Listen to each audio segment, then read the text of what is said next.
Ada salah satu yang dilakukan Rasulullah yang jarang kita juga lakukan. Itu pada kurma. Ambil kurma 3 biji sama air 1 gelas, air hangat kuku. Kemudian masukkan kurma 3 biji itu dengan membaca suratul Fatihah setiap 1 biji. Itu direndam sesudah sholat isya. Nanti bangun sahur baru itu yang diminum airnya dan makan kurmanya. Itu bisa mengobati 40 jenis penyakit. Itu yang disebut dengan air rendaman kurma. Jarang orang pakai itu. Itu obat, Pak.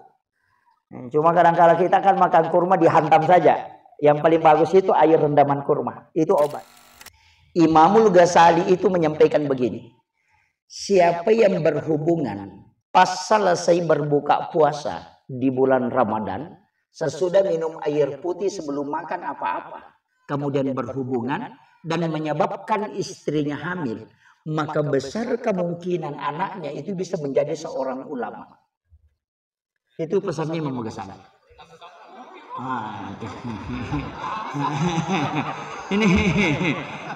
Ini saya kasih ilmunya, Pak. Tapi kalau imam jangan pakai. Karena ini kan waktunya mepet. Kalau imam sholat itu jadi masalah. Karena nanti ditunggu di masjid. Mana Pak imam ini tidak datang. Baru mau mandi. Itu Imamul Ghazali dalam kitab Fiyaluddin. Bahwa orang yang berhubungan pas selesai berbuka puasa di bulan Ramadan. Kenapa? Pertama itu waktu doa paling mustajabah. Yang kedua tidak ada syaitan yang lepas karena dia diikat. Yang ketiga kau baru saja melaksanakan ibadah yang hanya dirimu dengan Allah yang tahu. Kemudian yang ketiga, yang keempat, belum ada dosa yang kau lakukan setelah melakukan ibadah. Maka orang yang berhubungan pada saat itu pilihan betul. Ketika anaknya, orang itu bisa hamil. Itu makanya ada orang bilang buka Arab, orang begitu. Makanya Pak buka puasa anak raih. Karena memang kan para habaib biasa paket itu, Pak. Ini bukan menurut saya nih, ini menurut Hujjatul Islam Imamul Ghazali. Cuma saya menyampaikan pendapat beliau. Kenapa? Karena ternyata memang kuncinya. Kita juga kadang terbalik, Pak. Kalau berbuka nanti sebelum berbuka berdoa kan? Allahumma lakasumtu wa bika amantu ala rizkika abtartu. Itu doa dibaca sesudah buka, bukan sebelum. Karena dia bentuknya fi'il madhi kan? Bentuk lampau. Sama dengan kan ada 2 doa itu. Ada yang zahabaz zuma'u wa bataltul uruq. Setelah bahasa tenggorokan, bahasa ke tenggorokannya orang yang belum minum. Kan tidak. Makanya ulama kita mengatakan, kenapa disuruh berbuka dulu baru berdoa? Karena Allah memberi hadiah kepada orang yang berpuasa itu 2. Hadiah di saat dia berbuka, di situ diminta. Nah banyak orang minum langsung makan. Mestinya minum dulu baru berdoa. Karena Allah menunggu doamu di saat itu. Cuma Allah mengizinkan kau membatalkan puasamu baru minta. Cuma kita batalkan puasa baru makan. Malaikat bilang, hei berdoa ke dulu bos. Ditunggu. Dia bilang, ayo dihantam saja. Dia rugi karena tidak memanfaatkan waktu yang diistimewakan oleh Allah. Itu kuncinya. Jadi 2 waktu itu kan paling istimewa kita dalam Islam itu. Yang pertama pada saat kita berbuka, yang kedua di saat kita sahur. Sahur itu kan bahasa Arab dari kata sahara. Makanya di dalam Al-Quran disebutkan wabil azhari hum yastaghfirun, dan di waktu sahara hendaknya kalian beristighfar. Sahara itu waktu, Pak, akhir dari sepertiga malam sebelum masuk subuh, antaranya ada waktu sekitar 15 menit, itulah yang disebut dengan sahara. Makan di waktu itu disebut makan sahur. Enggak begitu? Makanya kita mengatakan makan sahur karena makan di waktu sahara. Sahara itu 10-15 menit sebelum subuh. Nah kita makan sahur jam 2. Bukan makan sahur itu, makan tengah malam. Ini. Makanya Rasulullah mengatakan akhirkan. Kenapa? Karena sahur yang paling aman itu imsak. Makanya saya terus terang Pak, mau sepakat tidak mau sepakat, wallahu a'lam. Yang jelasnya saya nanti sahur kalau imsak. Karena imsak itu menahan 10 menit. Itu yang paling pas mengakhirkan. Yang salah itu kalau sudah azan subuh baru makan. Nah, itu yang salah. Jadi imsak itu kita diberi batas di Indonesia menahan 10. Kalau di Saudi tidak. Imsak itu dari kata saum. Menahan juga. Makanya ketika masuk waktu subuh, imsak bersamaan dengan subuh. Kalau di Indonesia ulamanya tidak. Nah kasih maju 10 menit. Magai, mencapak. Orang Arab makannya kurma, kita makan nasi. Kalau dikasih waktu bersamaan, tidak selesai nasinya. Nah maka masuk subuh. Makanya dikasih jeda. Tapi saya begini Pak. Saya tidak makan nasi kalau imsak. Saya tidak makan nasi. Makanya kita akali untuk mengambil semua berkahnya. Jam 2 malam silakan makan. Mau makan 3 piring silakan. Pokoknya makan saja. Jangan niatkan sahur. Makan saja. Nanti menjelang imsak ambil kurma 3 biji sekaligus air putih 1 gelas. Itu yang kita niatkan sahur. Mengikuti Nabi makan sahur dengan kurma sekaligus mengakhirkan sahurnya untuk mendapatkan berkahnya karena tadi sudah makan. Itu mengakali namanya. Ini. Tapi kuncinya kalau kurma jangan dimakan genap, itu mesti makan ganjil. Itu sudah diteliti. Kalau kurma dimakan genap itu tidak jadi obat. Kalau dia dimakan ganjil itu jadi obat. Makanya Nabi sunnahkan dimakan ganjil. Jadi kalau makan kurma itu 1, 3, 5, 7, 9. Ya, ke atas. Yang ganjil-ganjil. Nah, kemudian ada salah satu yang dilakukan Rasulullah yang jarang kita juga lakukan. Itu pada kurma. Ambil kurma 3 biji sama air 1 gelas, air hangat kuku. Kemudian masukkan kurma 3 biji itu dengan membaca suratul Fatihah setiap 1 biji. Itu direndam sesudah sholat isya. Nanti bangun sahur baru itu yang diminum airnya dan makan kurmanya. Itu bisa mengobati 40 jenis penyakit. Itu yang disebut dengan air rendaman kurma. Jarang orang pakai itu. Itu obat Pak. Cuma kadang-kala kita kan makan kurma dihantam saja. Yang paling bagus itu air rendaman kurma. Itu obat. Ada kan beberapa termasuk madu hangat juga itu kan obat. Ya, cuma dia harus diaduk mengikuti arah tawaf.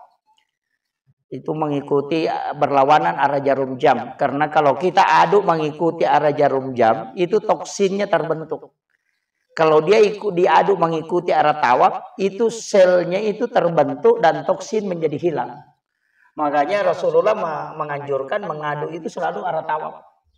Makanya ibu-ibu kalau bikin air panas diaduk mengikuti arah tawaf. Begini. Jangan begini. Oh, itu kuncinya. Jadi dalam agama itu sebenarnya sesuai. Iya. Semua yang diaduk itu mengikuti arah tawaf. Makanya sholat itu juga kan gerakan tawaf. Itu mengikuti gerakan tawaf. Itu semua berlawanan dengan arah jarum jam. Nah, itu ilmunya orang tua dulu sudah pakai. Cuma anak belakangan tidak tahu. Karena tidak ada perhatikan. Ilmu orang tua kita dulu itu sudah sampai ke situ. Kemudian ada yang bahas itu kan, yang suka baca buku itu kan ada. Termasuk Dr. Masaru Emoto itu, yang dari Jepang. Ada bukunya itu. The True Power of Water. Ada juga itu The Magician of Water, yang meneliti air Zam-Zam itu molekul air. Itu kan ada. Kemudian ini tadi. Jadi kalau kita mau bagi waktu, Pak, sebenarnya waktu istimewa itu kan ada. Menjelang masuk maghrib, antara maghrib dengan isya, sepertiga malam, menjelang subuh atau disebut sahara, kemudian masuk subuh, sesudah sholat subuh sampai masuk waktu suruh, dan masuk waktu duha. Itu istimewa sekali tuh. Makanya kalau kita mau memanfaatkan, tidak usah termasuk ada nanti waktu itu yang paling bagus, sesudah azan duhur. Makanya di dalam hadis Imam Bukhari, melaksanakan sholat, Rasulullah melaksanakan sholat itu 4 rakaat dengan tanpa salam. Artinya 4 rakaat tanpa salam berarti 4 rakaat 1 salam. Kalau dia mengatakan 4 rakaat dengan 2 salam berarti 2 rakaat 1 salam. Jadi Nabi itu kerjakan sholat sunat sesudah azan duhur langsung 4 rakaat baru 1 salam. Ketika Nabi ditegur, mengapa engkau melakukan sholat 4 rakaat? Rasulullah mengatakan, di saat inilah Allah membuka pintu langit. Dan siapa hambanya yang berdoa, maka itu akan tembus.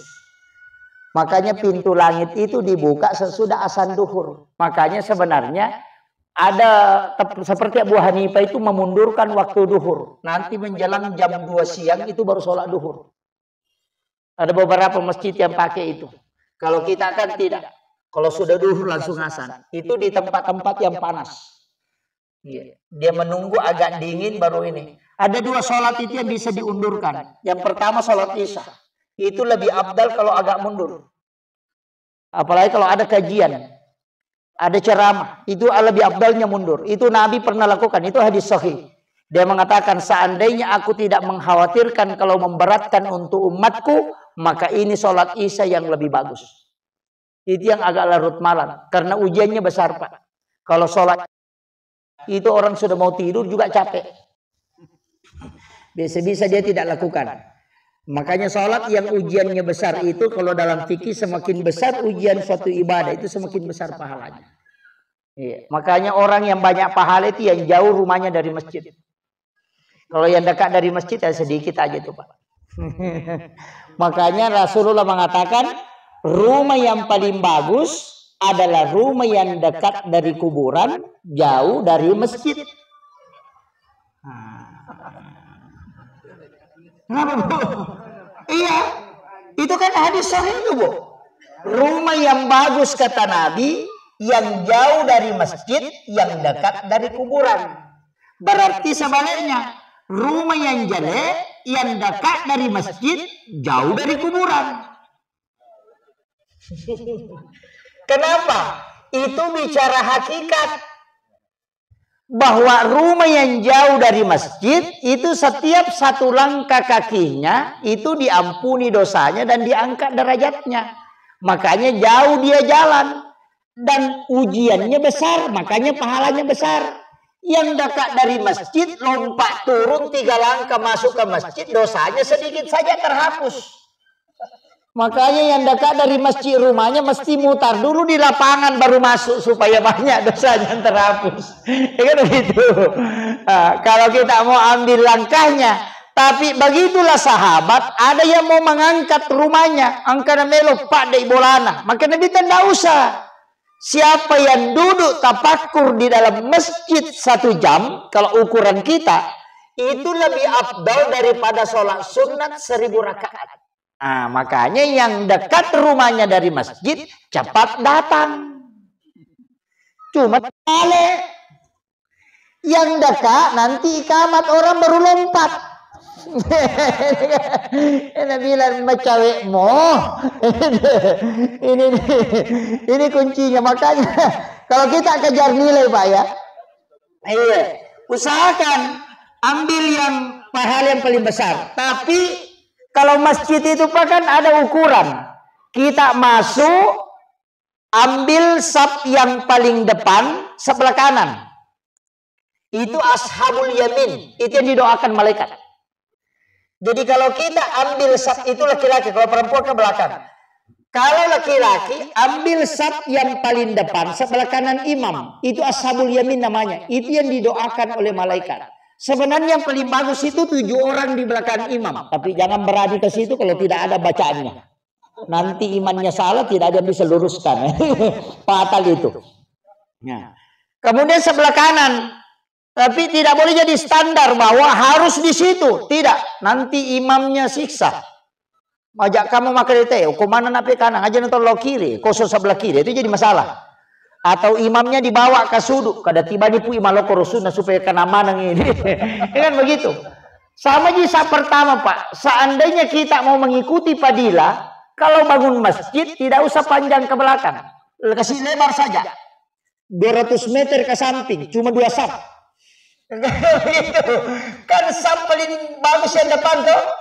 Dari situlah Imam Malik mengatakan saf pertama itu bukan yang berdiri di saf pertama, tapi orang yang paling duluan datang ke masjid. Itu yang disebut saf pertama, walaupun dia duduk di belakang. itu karena dia bilang kalau hari Jumat wah fatal itu. Nanti bilang hatib barakallahu baru masuk langsung berdiri di depan, dapat pahala seperti unta. Wah, ndak adil betul itu. Itu jadi Imam Malik bilang yang dimaksud saf pertama adalah kelompok orang yang awal datang ke masjid. Tanya disebut juga as-sabiqunal awwalun. Orang yang pertama kayaknya jam 10 sudah ada di masjid, walaupun duduk di belakang, itu yang dapat pahala besar. Tapi guru Takiemui mengatakan, kalau begitu mesti berdebat. Kalau tidak mau kau berdebat, datang cepat duduk di depan, pasti mu dapat. Itu supaya tidak ada perdebatan, itu katanya guru Takiemui Yusuf itu. Kemudian dalam masalah ibadah memang begitu Pak, kita harus sekali nanti Ramadan ini. Cuma di Ramadan itu kuncinya beda. 11 bulan itu penutup dosa. Di bulan Ramadan itu penghapus. Bedakan ya. Sebenarnya begini. Kan sholat fardu dengan sholat fardu kafarat. Dosa. Sholat Jumat dari Jumat itu juga kafarat. Kemudian Ramadan dari Ramadan juga penghapus. Jadi makanya orang yang sholat fardu itu kan setiap dia sholat itu dosanya dihapuskan.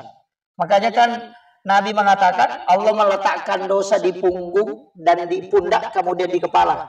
Makanya kalau dia ruku dan sujud maka berjatuhanlah dosa-dosanya sebagaimana dedaunan dari tangkai kayu. Makanya orang yang sering rajin sholat itu merasa berat perasaannya kalau masuk waktu sholat. Tapi nanti kalau sudah salam langsung kayak ada yang ringan, kayak beban ada yang hilang. Itu karena memang dosa diangkat. Itu salah satu hikmah sholat. Makanya kenapa kita disuruh ruku itu agak lama. Jangan bilang Allahu Akbar, sami Allahu Akbar. Itu jadi masalah itu. Itu kan biasa ada begitu. Makanya agak lama rukunya supaya dosa itu berjatuhan. Itu kan ada. Dosa itu Pak banyak. Jangan bilang dosa itu cuma berbohong. Tidak. Orang sudah sholat pun itu Pak berdosa. Makanya orang sudah salam itu kan baca istighfar. Toh? Assalamualaikum warahmatullahi wabarakatuh. Assalamualaikum warahmatullahi wabarakatuh. Apa kita bilang? Astagfirullahaladzim. Itu dibaca 3 kali lagi. Kenapa dibaca 3 kali? Karena 3 dosanya orang sholat. Yang pertama ingatannya tidak khusyuk kepada Allah. Yang kedua bacaannya tidak sempurna. Yang ketiga gerakannya tidak sempurna. Makanya bacaan, ingatan, dan gerakan ada kekurangan, itulah istighfar 3 kali. Itu kuncinya. Makanya jangan bilang, kenapa orang istighfar nah sudah sholat? Mestinya bilang, Alhamdulillah. Oh tunggu dulu bos, 3 kesalahanmu. Karena sholat kok motormu mau ingat. Allahu Akbar, bismillahirrahmanirrahim. Tak gunci ngalimur karo motor ke benar kok kelar di Muhammad Ar-Rahman Rekin wan rota sada lagi benar kok kembali Malik yo empat demo karo kompor nak kok boleh masa bayar baru nanya semua ada orang sholat bilang oh di sini tadi pisau kuku simpang sholat itu karena memang orang yang sholat itu baru tenang dan di saat tenang itulah semua yang kita cari solusinya itu muncul. Makanya orang yang punya masalah disuruh sholat supaya dia bisa tenang mendapatkan solusi. Disebutlah sholat sunat istikharah. Kan itu kuncinya. Makanya bapak-bapak kalau pergi ke kantor kayak guru-guru yang ada di MAN ini, kalau pulangnya sore sholat asar dulu baru sampai ke rumah. Karena orang yang sholat di kantor sebelum pulang ke rumahnya, pasti di rumahnya itu dia tenang. Karena dia sudah sholat. Tapi kalau dia belum sholat, nah sampai di rumahnya, biasa masalah sekolah dibawa pulang ke rumah. Iya. Makanya kalau mau tenang, sholat. Sama kalau waktu duhur kita pulang, sholat duhur kita baru pulang. Kalau sholat duhur baru pulang ke rumah, enak itu kalau sudah sampai di rumah. Biar ada masalah tidak dibawa ke situ. Karena ada juga memang suami begitu Pak. Masalahnya di kantor dibawa pulang ke rumahnya. Dia jadi pimpinan di kantor, sampai di rumahnya mau juga jadi pimpinan. Oh tidak, suami kok di rumah bos, bukan pimpinan. Iya. Ya, makanya ibu-ibu ini harus kasih tahu kalau ada urusan kantor nak bawa pulang ke rumah, kasih tahu suami kita, ini bukan kantormu ini rumah ini, kantormu di sana. Jangan bawa pulang urusan kantor ke sini. Simpan di kantor urusan kantor, di rumah adalah urusan rumah tangga. Itu penting, tapi jangan bawa urusan rumah tangga ke kantor. Itu simpan di rumah. Makanya disuruh sama Rasulullah perempuan, kalau mau jalan suamimu, antar ke depan pintu, salami tangannya, cium, kasih senyuman yang paling indah, kemudian usap lengannya, baru doakan. Begitu Bu, Ibu?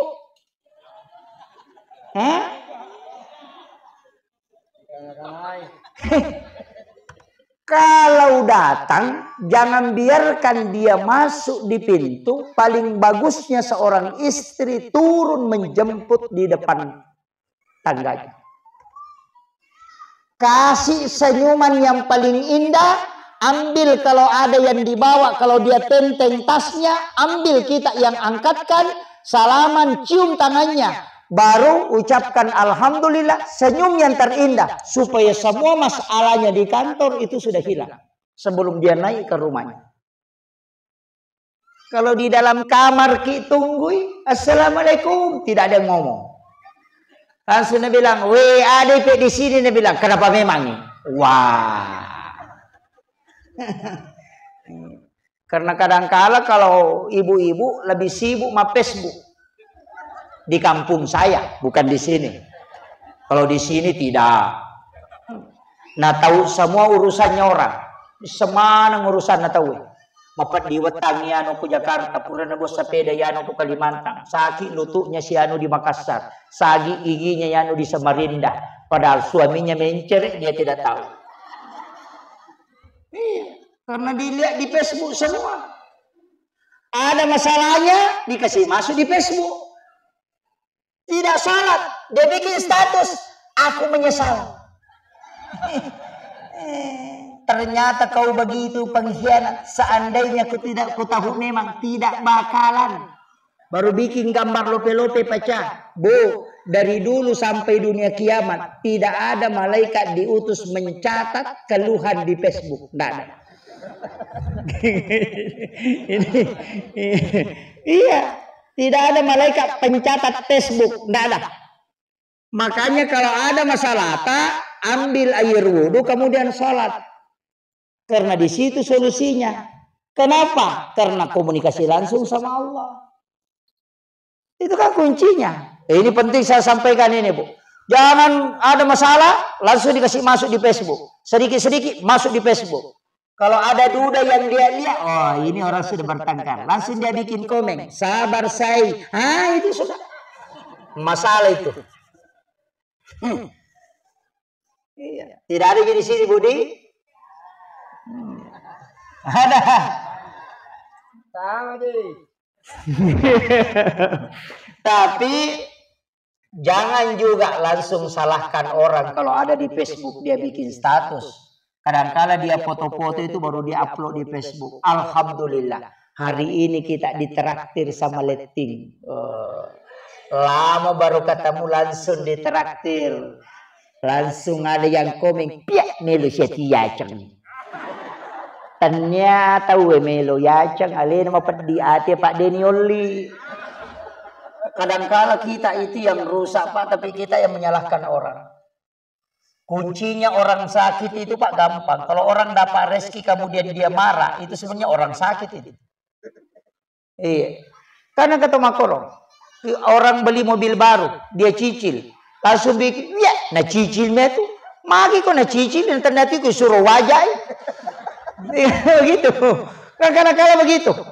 Makanya saya wasiatkan, kalau orang dapat kebaikan, orang dapat rezeki kemudian kita jengkel, orang naik jabatannya kemudian kita jengkel, bukan orang yang sakit, kita yang sakit. Iya, karena hati kita itu yang sakit. Rezeki itu tidak pernah berkutukan. Kalau orang rezeki jabatannya memang ya di situ rezekinya. Nah bilang begini, pendekatan itu tidak, itu sudah diatur, tidak usah permasalahkan. Makanya saya bilang kalau orang dikasih amanah silakan jalankan. Kita di belakang mendoakan, baru berdoa. Mudah-mudahan kalau anak-anakku juga bisa menjadi orang sukses. Doakan. Tapi kalau berdoa jangan sampai ke anak. Doakan anak-anak dan keturunanku. Kalau ke atas orang tua dan para leluhurku. Jangan sepotong. Bilang suamiku, kebunku, mobilku, anakku, ku semua. Anak-anak dan keturunanku. Kalau ada doakan anaknya, nanti tidak didoakan cucunya, apuna betah. Kenapa nakal? Karena tidak didoakan. Makanya doanya Nabi itu anak-anak dan keturunanku. Iya. Kalau ke atas, orang tua dan para leluhurku, supaya semua buyut kita dapat. Yang ke bawah itulah disebut baca doa salama, yang ke atas itu disebut baca doa wadialah. Itu kuncinya. Ini makanya ulama kita dari dulu begitu aja simple. Suruh doakan, baik doakan saja ke bawah.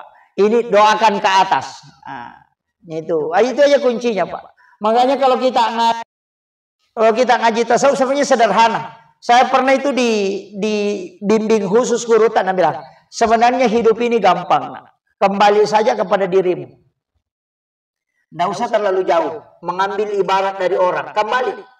Jika orang mendapatkan nikmat kemudian kau jengkel, berarti kau yang sakit. Imanmu lemah.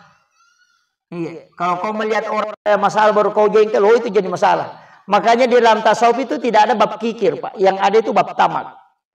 Karena sebenarnya kalau ada orang bilang orang kikir itu sebenarnya tidak. Itu orang tidak kikir. Cuma kau yang tamak. Iya. Kau nggak tahu makan maseke ya. Ternyata maseke. Kau menggalak milau aja negara milau tanda dia maseke. Iya.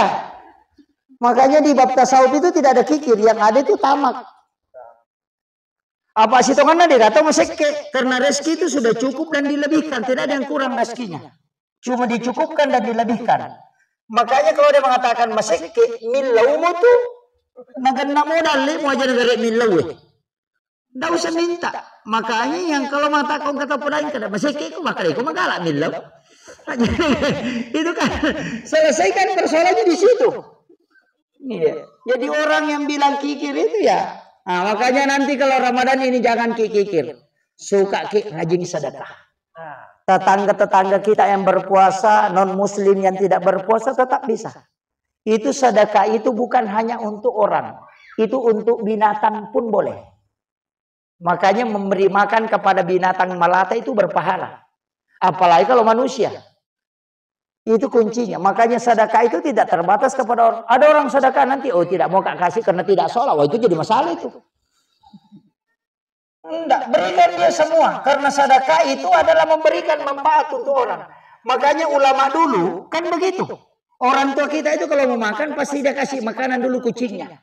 Sebelum dia memulai makanan dia ambil. Itu ambil dasar dari Nabi Ibrahim. Nabi Ibrahim itu kalau mau makan selalu cari orang dia temani makan. Dan itu tidak ada syaratnya. Cuma dipanggil, ayo ke sini makan sama-sama.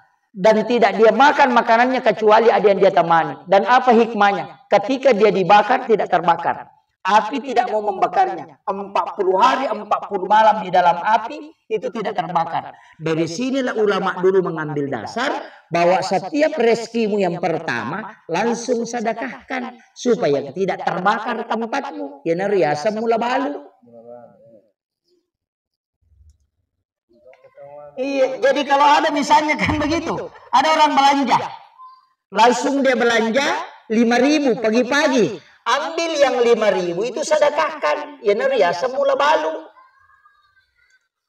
Kenapa? Karena rezeki pertamamu langsung kau sedekahkan, itu pat tolak bala, maka dia mula balu. Yopi biasanya mula balu, irak ko otai napa ya silakan.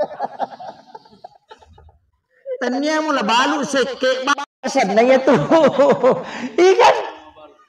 Orang dulu itu kan dia lipat supaya uang itu tidak bertukar. Nanti pulang ke rumahnya baru dia masukkan ke celengan. Yo pidi irak ko otai napa ya bampang. Aduh.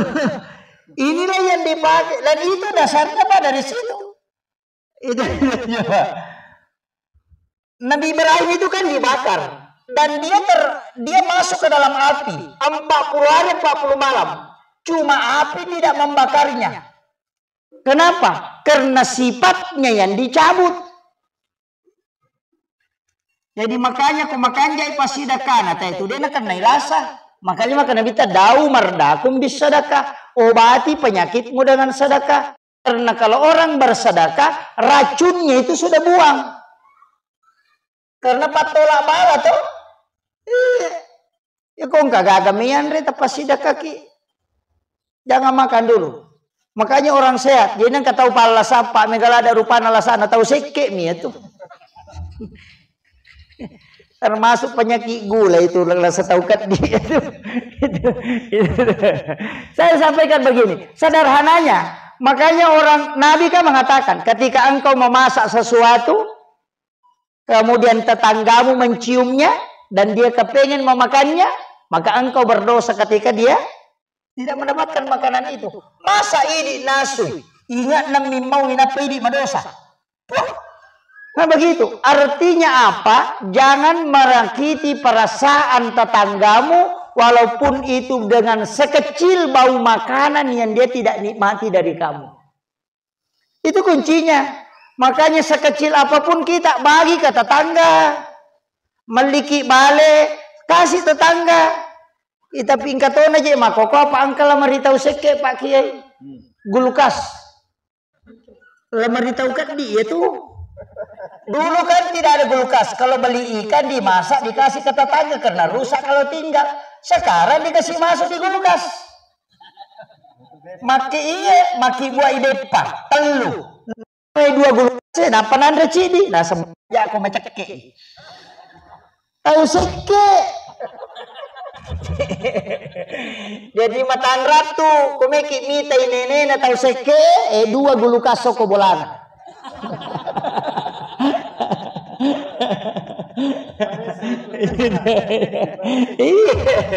Ini sebenarnya kan dulu begitu karena tidak adanya kulkas sehingga kue makanan itu diberikan ke tetangganya dengan alasan nanti rusak kalau tinggal saja. Sekarang ada kulkas tidak rusak sampai merah matanya ikan di dalam tidak keluar padahal tetangganya makan lembek. Itu juga yang membuat orang tidak bertengkar dengan tetangganya ketika saling berbagi karena merasakan bahwa seperti keluarga sendiri. Pasti aman rumah tak Pak. Pergi ki merantau na jaga baru kuci lompat dan bukan di koran naik itu. Tapi kalau kikir ki na biar penjana dah betul tidur misalnya tahu seke mo.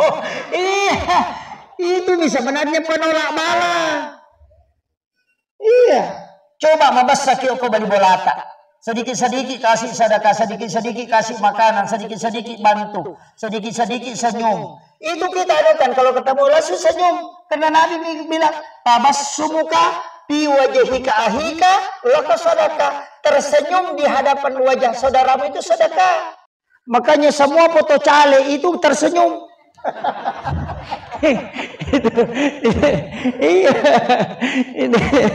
Iya. Oh, ini sudah setengah 12 pagi ini. Saya kasih tahu begini. Gini, dalam bulan Ramadan itu kan penghapus, bukan penutup. Makanya kalau orang mengatakan astaghfirullahalazim, itu dari kata istakparah. Istakparah itu bahasa Arab, menutup yang nampak. Kalau kita menulis di kertas ada tulisan salah, kita ambil tip X kemudian kita tip X. Tip X itu tidak menghapus tulisan, cuma dia menutup supaya tulisan itu tidak nampak. Itulah makna istakparah. Tapi kalau mau dihapus tulisannya tidak pakai istakparah, tapi pakai kalimat al-afu. Makanya di bulan Ramadan itu zikirnya Allahumma innaka afuun karim tuhibbul afwa fa'fu anna. Makanya kalau Ramadan jangan baca istighfar. Lambaki istighfar bulan Rajab, salawat di bulan Sya'ban. Di Ramadan baca Al-Quran dan Al-Afu. Makanya Nabi mengatakan syahrul Rajab syahrullah. Bulan Rajab bulannya Allah. Kalau bulannya Allah istighfar. Bulan Sya'ban syahri kata Nabi. Bulan Sya'ban itu bulanku. Makanya baca sholawat karena bulannya Nabi. Kemudian bulan Ramadan bulan untuk umatku, maka baca Al-Afu dan Al-Quran. Itu kuncinya. Makanya latihannya di 3. Makanya dia pakai Allahumma barik li fi Rajaba wa Sya'ban wa balikna Ramadan. Kenapa berkah ada 2? Allahumma barik li fi Rajaba wa Sya'ban. Karena sholawat dan istighfar itu untuk berkah. Untuk Ramadan wabalik, sampaikan aku. Kalau kita berdoa supaya sampai, kalau dikasih sampai berarti bersyukur. Orang yang bersyukur disebut man fariha biduhuli Ramadan. Siapa yang bergembira karena masuknya Ramadan, maka itu sudah diampuni dosanya. Haram tersentuh api neraka. Makanya orang yang berdoa itu karena pengen dapat Ramadan, belum puasa sudah dapat ampunan. Itu kuncinya. Jadi sebenarnya itu kaitannya semua itu hadis. Jadi nanti kalau Ramadan pakai saja itu Allahumma innaka afuun karim tuhibbul afwa fa'fu anna. Makanya di antara 2 tarawih itu kan 2 rakaat itu kan dibaca itu. Yang kemudian dia semua berbuka dibaca karena memang itu al-afu menghapus supaya dosa kita dihapuskan. Itulah makna kata Nabi, man shoma ramadhana imanan wa ihtisaban ghufira lahu ma taqaddama min zambi. Di riwayat Allah mengatakan man qama ramadhana imanan wa ihtisaban. Jadi yang puasa dan siapa yang mendirikan. Nah, itu kuncinya. Jadi itu aja, Pak. Enggak usah banyak pusing kalau Ramadan. Ngaji. Kemudian kalau ngaji baca warattilil Qur'ana tartila. Jangan cari hatam. Karena engkau tahu mengaji bila tembang nih. Oh, nambil Quran. Abu, dia ngaji. Merum-merum nih. Letuk memang. Kada kasihan di teman asal ngakepari. Dia kembali mengaji. Dia itu ngaji. Merum nih. Makanya disebut warattilil Qur'ana tartila. Kenapa? Karena yang ditanya nanti bukan hati, tapi yang ditanya adalah lisan. Makanya dari situlah kenapa kalau sholat tidak boleh menutup mata, karena nanti dia yang bicara bahwa saya melihat. Kenapa sholat harus dilapaskan? Karena dia yang bicara bahwa saya yang melepaskan. Itu kuncinya. Makanya dilarang tutup mata, dilarang tidak melafazkan. Al-Quran juga begitu. Kenapa? Warattilil Qur'ana tartila. Karena malaikat juga pengen mendengar ayat yang kita baca. Akhirul kalam wallahul muwaffiq ila aqwamit thariq. Assalamualaikum warahmatullahi wabarakatuh. Waalaikumsalam warahmatullahi wabarakatuh. Alhamdulillah. Alhamdulillahil malikil haqqil mubin alladzi yahdina ila siratim mustaqim. أشهد أن لا إله إلا الله وحده لا شريك له شهادة تنجينا من عذاب أليم وأشهد أن سيدنا محمدا عبده ورسوله المبعوث رحمة للعالمين اللهم صل وسلم على أشرف الأنبياء والمرسلين سيدنا محمد وعلى آله وأصحابه أجمعين أما بعد. Salah satu ibadah yang paling mulia di sisi Allah Subhanahu wa taala adalah mensyukuri nikmatnya Allah Subhanahu wa taala. Ini ibadah yang paling pertama yang harus kita lakukan. Ribunga-bunga engka tamoto boleh kotin rota, maka ibadah yang paling pertama adalah mensyukuri nikmatnya Allah Subhanahu wa taala. Ya naratuna engka dua-dua napak guru ngaki alin Nabi Muhammad sallallahu alaihi wasallam. Alhamdulillahilladzi ahyana ba'dama amatana wa ilaihin nusyur. Ketika pertama kali kita terbangun pasediki poliko tinrota kadiga kedua-dua yari ka makadagidiga ga ibadah saliwun na iwi ibadah perlu ibigau iyan itu ibadah syukur tasukuru kiwi pabiri na po ang Allah Ta'ala. Alhamdulillah allazi ahyana yang telah menghidupkan kami ba'dama amatana setelah kami dimatikan wa ilaihin nusyur dan kepadanya lah kita akan kembali. Kita bersalawat dan bersalam atas junjungan Nabi kita Nabi Allah Muhammad sallallahu alaihi wasallam. Allahumma salli wa sallim wa barik alaih. Semoga dengan doa-doa salawat kita insyaAllah kita termasuk orang-orang yang mencintai, merindukan baginda Rasulullah sallallahu alaihi wasallam. Dan semoga dengan kecintaan kita akan semakin mendekatkan diri kita kepada baginda Rasulullah sallallahu alaihi wasallam. Yang suatu ketika kita akan diberikan kesempatan untuk menziarahi kuburannya baginda Rasulullah. Angka-angka nariki papidalik puang Allah Ta'ala. Nampai ini ya kepada pungang ya rupa pidalik na puang Allah Ta'ala. Dan kita menunaikan ibadah umrah. Yari kata pigau yari sengi ibadah haji. Kita sholat di Masjid Madinah. Lalu kemudian kita ke belakang isiarai Nabi Muhammad sallallahu alaihi wasallam. Olehnya itu melalui ceramah subuh ini saya ingin mengajak kepada kita semua pada saat kita bersalawat kepada baginda Rasulullah tania kemimen ni aku ilalna atita. Kita berdoa kepada Allah. Mudah-mudahan dengan keberkahan doa-doa salawat kita suatu ketika diberikan kesempatan untuk menziarahi baginda Rasulullah sallallahu alaihi wasallam. Amin ya rabbal alamin. Jamaah subuh yang dimuliakan oleh Allah. Ada satu pembahasan dalam kajian keagamaan kita yang kadang-kadang kita salah memahami. Ritujunna yaru pakugi agamai bicara wiritujunna akasya singingi. Persoalan ini adalah persoalan sosial. Nayakia narik kotai tawiri tujunna akurangi banyak ayat-ayat yang berbicara tentang masalah kemiskinan. Bagaimana agama kita mengajarkan supaya kita tidak miskin. Sebab makukui ada asumsi yang mengatakan bahwa Islam itu adalah agama yang miskin. Angka si runtuka, angka si di Cina, lalu kemudian ye Cina matamani seleng.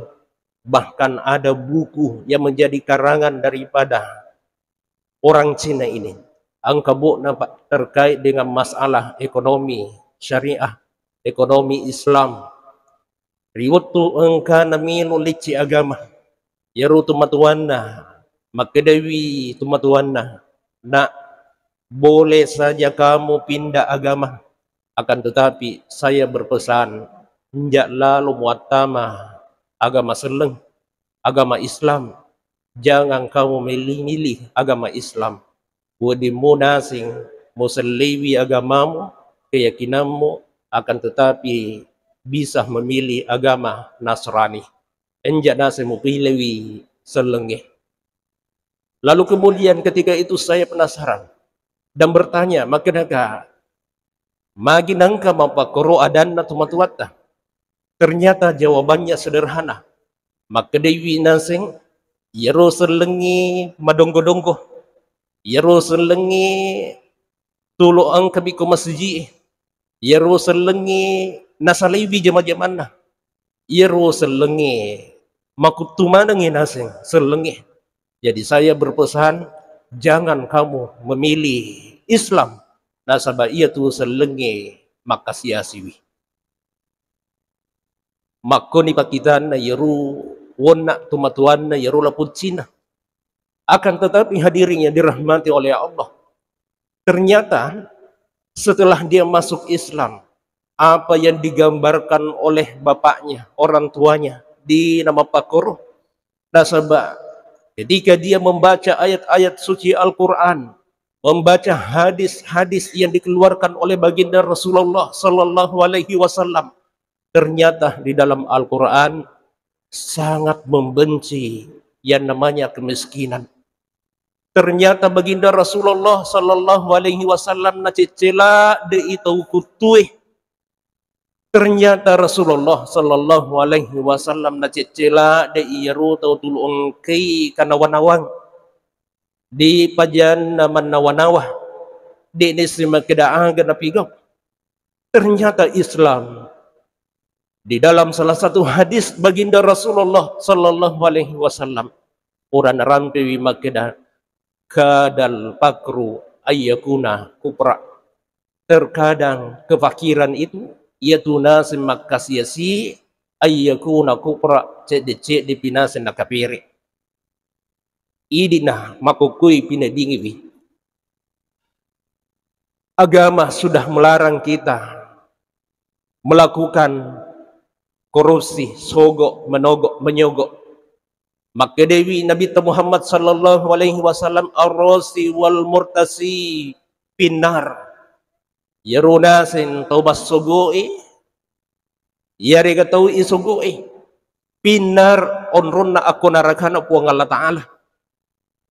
Tapi mak kita dimatai. Ang katau pasitina jawi duit teluratu esebuh si bawa keyakinan nah. Ada orang yang mengganti keyakinannya dengan nilai 300.000. Coba digarik, bayangkan ya. Mentah keyakinan itu, lemah keyakinan itu, naselewi keyakinan nah, gara-gara kefakirannya, gara-gara kemiskinannya, gara-gara 300.000 naselewi keyakinan nah. Padahal aruna pahala de yarua gageh. Bahkan kadang-kadang dia berusaha untuk mengaburkan nasabah yarua gageh, maka dia nasi pasti dekah muah. Dan dia tu pasti dekah nasabah manesawi yarua kata-kata tanah. Kita sudah tahu apa maksud daripada pemberian itu. Maka dia nawat ding ya kedai yarua gageh, maka dah pasti dekah. Jadi ini mohon maaf, kita harus jujur dalam persoalan ini. Nasabah bicara keyakinan nih Pak. Bicara keyakinan kita. Apakah kita termasuk dalam persoalan ini? Kalau kita termasuk dalam persoalan ini, inilah yang dimaksud oleh baginda Rasulullah Sallallahu Alaihi Wasallam. Kadal fakru ayyakuna kufra. Terkadang kefakiran itu, kemiskinan itu ayyakuna kufra, menggiring kita kepada kekafiran. Maka Rasulullah Sallallahu Alaihi Wasallam sangat membenci yang namanya kemiskinan. Olehnya itu, baginda Rasulullah Sallallahu Alaihi Wasallam mengajarkan kepada kita tata cara pakogi cara tamasugi, insya Allah Sebentar saya akan mengemukakan beberapa hadis upak gurunge ki irulang kalangkana tata cara yang diajarkan oleh baginda Rasulullah sallallahu alaihi wasallam pak gangkan yiru usaha-usaha ta insyaallah matuju winareko engka tapi gau de napasirung tuki puang Allah taala si bawa akasia sing urusan-urusan kita nantinya akan dipermudah oleh Allah Subhanahu wa taala.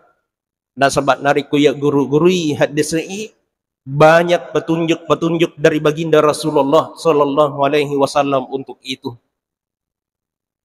Betapa Rasulullah sallallahu alaihi wasallam memperhatikan yang namanya kemiskinan. Rasulullah itu selalu mengangkat derajatnya orang-orang fakir dan orang-orang miskin.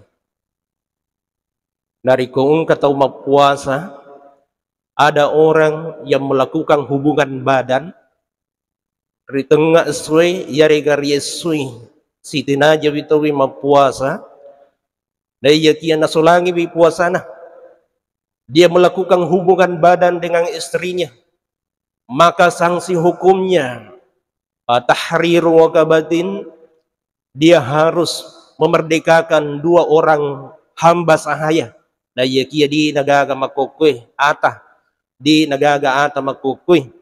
Lalu kemudian yang kedua, alternatif hukum yang kedua, sanksi hukum yang kedua, maka di nabita asiyamu syahraini mutatabi'ain, maka dia harus berpuasa 2 bulan berturut-turut, 25 puasa. Cici bawan napigaw irogagai, maka dia harus mengganti dengan 2 bulan berturut-turut berpuasa. Pemakutana ki makedaki gairo na kenapa Ustaz? Menurut Imam Syafi'i dan para pengikut-pengikutnya, makedewi nasing buranewi mi nakena nasaba alira tu si mapasah. Nah iya kia ketika kedua-duanya nariku ya rumakun rai ici cemi nasaba angka tu tumakun rai ici cemi beda apa tampalan sutu milu. Yang ketuma pakor, isi sebawai pada kolakain natapa langsung imelo. Maka ketika itu, menurut Imam Abu Hanifah dan Imam Malik, maka dewi nasing buranewi mi nakena na yakia baja sangadi diga kaparulle na yeru buranewi malasalan seyariga matewi, maka yang berkewajiban untuk melakukan itu adalah istrinya. Nasabat na pulo mutoi. Jadi ini perlu juga kita pahami. Ini alternatif kedua. Alternatif ketiga, sanksi hukumnya maka dewi nasen nabita narikodi taulem puasa, maka disinilah Islam bagaimana mengangkat derajat orang-orang miskin. Fa'ita'amu sitina miskina, memberikan makan kepada 60 miskin. Isap yaru tu kasiyasi napayaringi nanre yaru tu kasiyasi 60 na tu kasiyasi yarin nanre. Angka makadana sa ay malumo mo pa Ustad malumo ma cici mi bawa magiri bimbi na pa mapabuka tawi bini 60 na may gatupigaw biasa na je. Tapi hati-hati, itu adalah alternatif hukum yang ketiga. Ede na wording, jangan makadaki nasabaan ka tu tahu narikusi di mibembe malubola de nasaba masugi-sugi makadai kumakko tu pa Ustaz namuli mabembe uli mo to namu 10 bembe uli mo to pwede mo to pali nasing ipigaw ito agagay. Tidak bisa langsung alternatif hukum yang ketiga menurut para ulama fikih, karena sesungguhnya itu masuk dalam al-maslaha al-mulghat, itu adalah maslaha mulgah menurut Imam Al-Ghazali. Di nawding ibigaw harus yang pertama, lalu kemudian yang kedua dari kudi matuga kaparulena napawi napili yaruwon na yang ketiga. Intinya sanksi hukum ini ternyata tujuannya mengangkat derajatnya orang-orang miskin. Agak Pak Bu, ketika ada suami yang mempersamakan punggung istrinya dengan punggung ibunya, mamanya, maka sanksi hukumnya juga seperti dengan sanksi orang yang melanggar puasa dengan melakukan hubungan badan di waktu siang. Pada hukumnya memerdekakan dua hamba sahaya, lalu kemudian berpuasa selama 2 bulan berturut-turut, lalu kemudian memberikan makan kepada miskin 60 orang. Yang ketiga, yaru agama ini pataraka itu kasia-sia, bahwa sanksi hukum bagi mereka yang melakukan ihram. Tapang kenapa? Yariga tapa bicara kajai masulang yaru ihramna, maka dia diberikan sanksi hukum 10 hari berpuasa, 10 mencari orang miskin dan memberikan makan kepada 10 orang miskin. Agapi, kalau ada orang yang bersumpah, nah sebab engkau tu tahu malu bolak dek makada wallah demi Allah, aku makada ki wallah demi Allah tadi nama pakruh, kita langgar sumpah kita, maka sanksi hukumnya mencari 6 orang miskin, sittatun minal masakin, dan memberikan makan kepada 6 orang miskin. Eki piru sekei pasti dekai, yang diutamakan adalah orang-orang miskin. Intinya bahwa agama kita mengangkat derajat umatnya baginda Rasulullah sallallahu alaihi wasallam dan napudu di nama kasih. Olehnya itu hadirin yang dirahmati oleh Allah, di dalam hadis banyak contoh-contoh hadis yang diajarkan oleh baginda Rasulullah. Nariko nasing ibigau irwagagay di tamak kasih. Tangkalinga wi hadis ang kariyasing Abu Umamah kumatami kumasiji kanawanawangi di pajapajad na mapikiri mau sa ilala kumasiji pagangkan na baginda Rasulullah sallallahu alaihi wasallam na peribi Abu Umamah, wahai Abu Umamah, kenapa akhir-akhir ini tuluwita ki masarah kumatama ki kumasiji sama nawita kanawanawaki, padahal siaga itana tulusi bawaki wita ki ketika kita masuk di masjid. Kamu adalah orang yang sangat khusyuk beribadah kepada Allah subhanahu wa ta'ala. Magi muapakkurunasing, wahai Rasulullah, saya terlilit utang wahai Rasulullah. Megala denasing inrekku suruna puang Allah Ta'ala. Aku khawatir nantinya aku meninggal, lalu kemudian dewuleng paja iru inrekku suruna puang Allah Ta'ala. Maka ketika itu Rasulullah mengatakan, hati-hati ki, ongka inreta mati ki, nangka inreta di tawaja iru inreta, yarigadi gaga warisi tawu di wajar ki iru inreta. Maka segala kebaikan-kebaikan amal ibadah yang engkau lakukan tergantung antara langit dan bumi, tidak akan pernah diterima kebaikan-kebaikanmu, amal ibadahmu di sisi Allah subhanahu wa ta'ala. Jadi hati-hati ki ini, kung kain reta hati-hati ki. Ia perlulah dia. Demikian halnya kepada ahli waris. Ini warisi itu tania bawa makada warisan bawang itajin. Ejak kamay engkain rena tumatuata, giliran kita nantinya yang akan melunasi utang-utang orang tua kita. Jadi ketika ada orang yang meninggal, kata Rasulullah, jangan langsung dipikirkan berapa harta warisannya, lalu kemudian jangan langsung dipikirkan makidah siaga bagi anak-anak. Taniyur. Tapi yang harus dipikirkan pertama adalah utangnya. Bilang jolok nasing iru inrena, wajaring iru inrena, nariko capu iru warisina, habis hartanya, lalu kemudian utangnya masih ada, maka yang berkewajiban untuk membayar utang-utangnya adalah anaknya. Ini saya harus sampaikan ini. Agama itu harus disampaikan. Dia nawat tinggi subuh-subuh.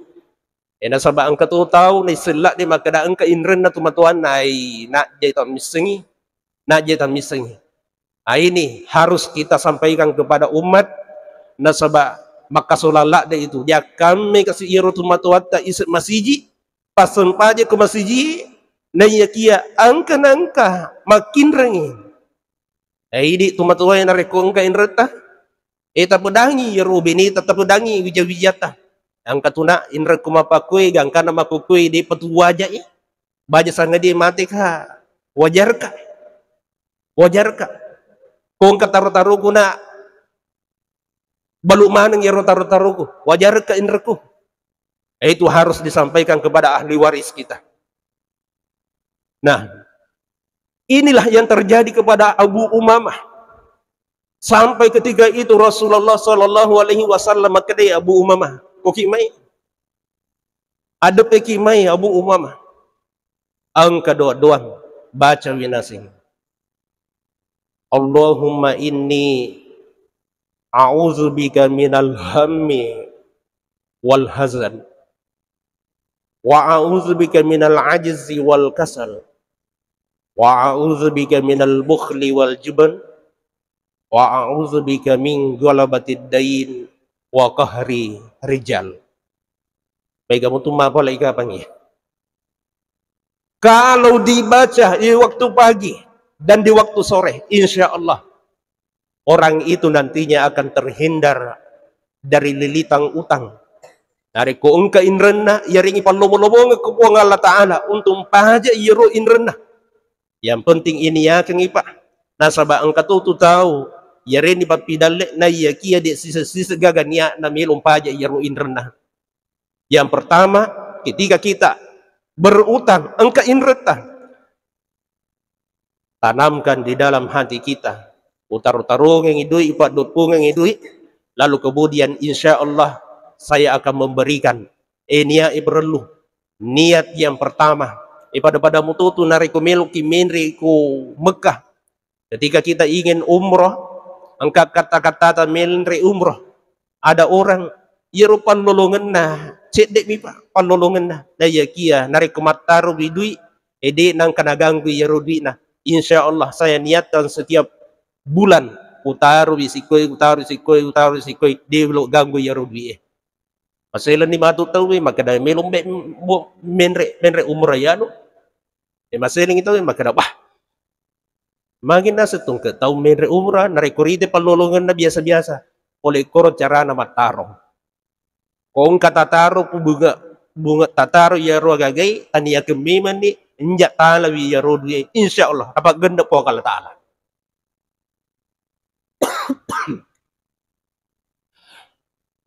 Jadi Abu Umamah diajarkan doa oleh Rasulullah. Saya mencoba melihat beberapa riwayat yang terkait dengan hadis ini. Ternyata engkau mau tambahan na yedo doang angka hadis ramping. Siapa-siapa yang membaca doa ini, lalu kemudian di belakangnya membaca tulijul laila bin nahari wa tulijul nahara bil lail wa tukhrijul hayya minal mayyit wa tukhrijul mayyita minal hayyi wa tarzuqu man tasya'u bighairi hisab. Allahumma ya malikal mulk tutil mulka man tasya' wa tanzi'ul mulka mimman tasya' wa tu'izzu man tasya' wa tudhillu man tasya' biyadikal khair innaka ala kulli syai'in qadir. Makadawi yaro riwayae de ipasiruntu isi bawa akasya singe. Jadi silahkan diamalkan Pak, insya Allah ini terbukti. May galak ada ni pigau iya gagi, baca iya gagi, ritung ke pura masan paja subuh, ritung ke pura masan paja mengharibi, dia jadikan sebagai amalan khusus untuk berdoa kepada Allah.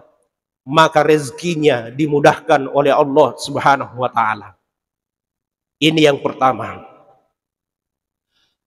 Ada juga riwayat yang menjelaskan kepada kita tentang doa-doa yang diajarkan oleh baginda Rasulullah. Angkariya singi Al-Malik, Malik bin Iram, seorang pengusaha yang terbaik. diajarkan doa oleh baginda Rasulullah. Maka dia nabita, wahai Malik, komilo ko nasib masuk boleh ko masiji puro mipigao iya rasul pajemu, masuk ko boleh ko masiji mangolo ko tanga melok masuk sebelum kamu membaca doa. Allahumma gfirli wabtahli abwaba rahmatika. Sebelum kau baca itu, kau manggolo nasi kau tanga nama siji, melo kau masuk baca nasi. Allahumma inni, pada misalnya yang kaki kau, malalon ni melo ni masuk. Sementara kita menghadap ke pintu masjid, melo ni masuk, tak baca dia. Allahumma inni qadaitu sholataka. Ipuang urani upigau sempajekku wantashartu ala rizkika, urani upigau sempajengnya ipuang, dan sekarang aku akan bertebaran di luar untuk mencari rezekimu. Parzukni tarik ke papidalita ipuang, ya arhamar rahimin, wahai zat yang maha pemurah lagi maha penyayang, yang maha penyayang. Bakuru gau-gau nah. Ko pala dito singi bahasa Arab mak bahasa Indonesia ni. Maka dabawa ni puang-pura ni upigau, maka ko'y milo na sapa idali halalaku. Tarik ka papidali ta ipuang. Pak bahasa Indonesia ni, pak bahasa Ugi ni. Insyaallah napalumulumong ki jama-jama tapuang Allah Ta'ala. Malik bin Iram, ketika saya membaca penafsiran Faiza qadaita sholatan tasiru fil ardi wa tagu min fadlillah dalam surah Al-Jum'ah. Angka kisah nakoro Malik bin Iram sebagai pengusaha yang sangat sukses sekali. Nasabah iru napigau. Ada juga yang diajarkan oleh baginda Rasulullah. Maka dari nari kumiluki nari pelumulumongnya papidali puang Allah Ta'ala pada cingbi sempajeta. Abdurrahman bin Auf adalah sahabatnya baginda Rasulullah sallallahu alaihi wasallam yang terkaya. Nari kumasui makbalu yeru Abdurrahman bin Auf Mekah ke Yaman. Imay gala de pakkacuy na imonrin na tiwi yeru barana. Na yakin na rikupula wi makbalu sinin na yero palolongan na beremana ngi aku agama na po Allah Ta'ala. Tole mo kira-kira dapi bansa-bansagu di paulit dapi bansa-bansagu Abdurrahman bin Auf. Apa yang diajarkan oleh baginda Rasulullah? Abdurrahman bin Auf okomay. Pada cingiwi sempajeta maknai gerakan-gerakan sempajeta, maknai bacaan-bacaan solatmu, pahami apa yang engkau baca. Ketika engkau melakukan solat, lakukanlah dengan tumakninah. Malumo Pak Guru ni Abdurrahman bin Auf. Tentu ibigaw manong may Nasabab mata mamana kiko masiji masumpah dyan. Iyaro ka bawa perlu paku gicaraan na magalo iyaro sumpah jeta. Bagaimana pada saat kita mengangkat tangan takbiratul ihram? Bagaimana pada saat kita membaca Allahu Akbar? Bagaimana pada saat kita membaca doa iftitah? Bagaimana pada saat kita membaca suratul Fatihah? Maka dari puang Allah Ta'ala, qala Rasulullah sallallahu alaihi wasallam dalam hadis qudsi, qasantu sholata li 'abdi nisfain. Bagi dua iwi nasa sempajengnya si bawa ataku. Bagi dua iwi. Ketika dia membaca alhamdulillahi rabbil alamin, maka aku menjawab kata Allah, ubaliwi hamidani abdi. Hambaku telah memuji aku. Ketika dia membaca Ar-Rahmanir Rahim, asna bi abdi ubali bi wi dapat kalau bi lak dekat nasi ngataku maliki yaumiddin mapi bali puang Allah Ta'ala majjadani abdi na pujila dekat nasi ngataku puang Allah Ta'ala nasi punah ia mupa punah iyyaka na'budu wa iyyaka nasta'in mapi bali puang Allah Ta'ala hadza baini wa baina abdi iana bagiku iatuna bagina ataku wali abdi ma sa'alah na yakiri sesina ataku agi na ilaw siratal ladzina an'amta alaihim ghairil maghdubi alaihim waladdallin hadza li abdi ini bagina ataku wali abdi ma sa'alah maka bagi hambaku ma sa'alah agi nasin nailaw waring jadi kumasumpa jeki Allahu Akbar Bismillahirrahmanirrahim Alhamdulillahirabbil alamin arrahmanirrahim jala lupa natedekoro paringirangi si bali-balik itu puangi iya nasi bagiku nasi puang Allah Ta'ala yatuna bagi nataku agi na ilaw nasi ngataku waring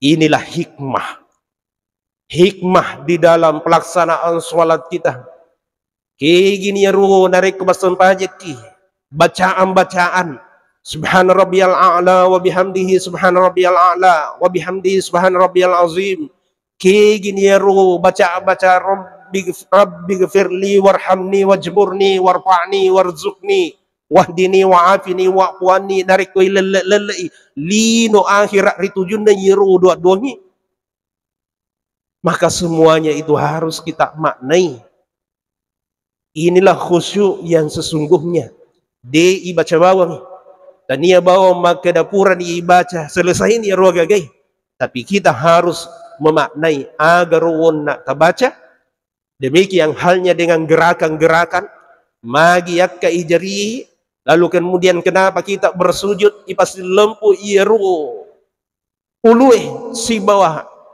tulang belakang kita sejajar jadi nama kada mariawi uluh iceleng itu wi mondri jadi nama pakur pada saat kita bersujud yang mana harus kita sujudkan 7 anggota sujud yang harus kita sujudkan jangan lebih daripada 7 sebab total sujud napa sujud tu siku napa rapi iru siku angka mana maknanya jatuh agak maknai gerakan-gerakan itu insya Allah aku nimatu palomo-lomongan narik di puang Allah Ta'ala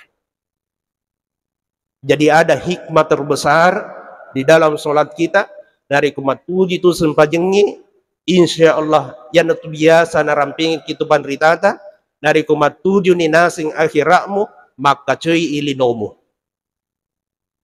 jangan linomu jolo 47 akhirat munasi 47 insya Allah maka cuy mana ngilinomu maka disinilah pola-pola keseimbangan yang diajarkan oleh Allah di dalam doa Rabbana atina fid dunya hasanah wa fil akhirati hasanah wa qina azabannar keseimbangan kebaikan-kebaikan dunia dan kebaikan-kebaikan di akhirat Rasulullah juga mengatakan i'mal lid dunyaka ka'annaka ta'isu abada wa'mal li akhiratika ka'annaka tamutu gada bigau ina sejama-jama linomu ka'annaka ta'isu abada seakan-akan kamu akan hidup selama-lamanya wa'mal li akhiratika bigau tu ina sejama-jama akhiratmu ka'annaka tamutu gada seakan-akan kamu akan mati Uma bicara sumpah ki baca Quran ki pikiri ki maka dawi mati kabaja